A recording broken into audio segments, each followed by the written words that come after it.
আমদারিহাট ব্লকের যারা চা শ্রমিক এবং যারা গরিব মানুষ আছে সবসময় বঞ্চিত। তারা যে কোনো সময় যে কোনো জিনিস চাইতে গেলে বিডিও অফিস থেকে কোনো জিনিস পায় না। আমাদের যারা নির্বাচিত জনপ্রতিনিধি আছেন পঞ্চায়েত এবং পঞ্চায়েত সমিতি, তারাও বিডিও অফিসে গেলে কোনো ধরনের সহযোগিতা পায় না। সর্বোপরি আমাদের পঞ্চায়েত সমিতি বিরোধী দল নেতা সুজিত সাহা, নিয়মানুযায়ী তার জন্য একটা বসার ব্যবস্থা করে দেওয়া, সেখানে একটা রুম দেওয়া, তাদের জন্য বসার জন্য চেয়ার টেবিলের ব্যবস্থা করা। বারবার বলা সত্ত্বেও কিন্তু বিডিও সাহেব আজকে 2-2.5 বছর হয়ে গেছে, তাদের জন্য বসার কোনো ব্যবস্থা করেনি। আমি অনেকবার গিয়ে বলেছি আজ করব, কাল করব, টেন্ডার করব বলে এইভাবে টাল বাহানা করে, কিন্তু আজ পর্যন্ত তাদের জন্য, আমাদের যারা বিরোধী দলের পঞ্চায়েত সমিতিরা আছে তাদের জন্য বসার কোনো ব্যবস্থা করেনি। ইতিমধ্যেই অনেক জায়গাতে বন্যা এসেছে, জল ঢুকেছে।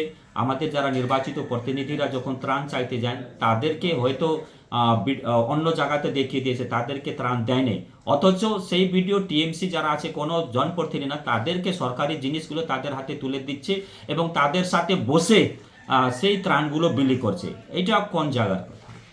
আজকে যারা দল করে সে দল হিসাবে করবে, কিন্তু যখন জনপ্রতিনিধি আছে তো জনপ্রতিনিধিরা সেই সরকারি জিনিসগুলো বিলি বন্টন করবে, তাদের সাথে তারা করবে। আজকে অনেক জায়গাতে বৃষ্টির জন্য জল পড়ছে, শ্রমিকরা প্লাস্টিক চাচ্ছে। আমাদের বাগানে যারা জনপ্রতিনিধি আছেন পঞ্চায়েত সমিতিরা যখন প্লাস্টিক চাইতে যাচ্ছেন তাদেরকে টাল বাহানা করছে, দিচ্ছে না। আজকে একটা চা বাগানের শ্রমিকরা কাজ বাদ দিয়ে বিডিও অফিসে গিয়ে সেই টার্পলিন নিতে পারে না, সে জনপ্রতিনিধিদের মাধ্যমে নিতে চায়।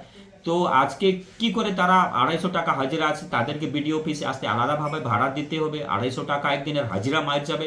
তো এইভাবে তো চা শ্রমিকরা বিডিও অফিসে এসে টার্পলিন চাইতে পারে না। তার জন্য আমরা জনপ্রতিনিধিদেরকে বলেছিলাম যে এদের মাধ্যমে আপনারা চা বাগানের যারা আমাদের শ্রমিকরা আছে তারা পাক, কিন্তু টিএমসি তো সবসময় দলবাজি করে, যারা আমাদের বিজেপি করে তাদেরকে দেয় না।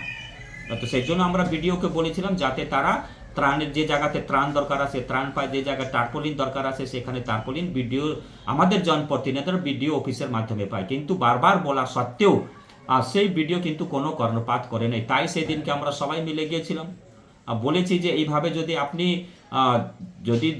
এইভাবে আমাদের লোকগুলোকে যদি আপনি বঞ্চিত করেন তাহলে আমরাও কিন্তু চুপচাপ বসে থাকবো না।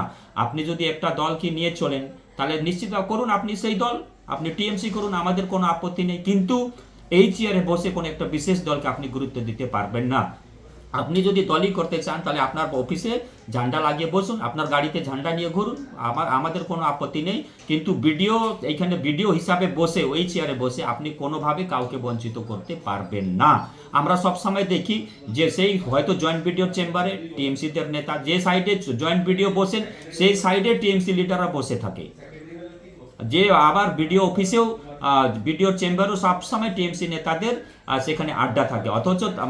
অর্থাৎ তারা পুরোপুরি বিডিও অফিসকে টিএমসির ব্লক অফিসে পরিণত করেছে। সবসময় তাদের আড্ডা থাকে, এখানে কোনো কাজ হয় না। কোনোদিন কোনো জয়েন্ট বিডিও এলাকাতে বন্যা এসেছে, রাস্তা নষ্ট হয়ে গেছে, কোনোদিন গিয়ে সেখানে দেখেনি এবং সেই রাস্তাগুলো সংস্কার করার কোনো প্রচেষ্টা করেনি।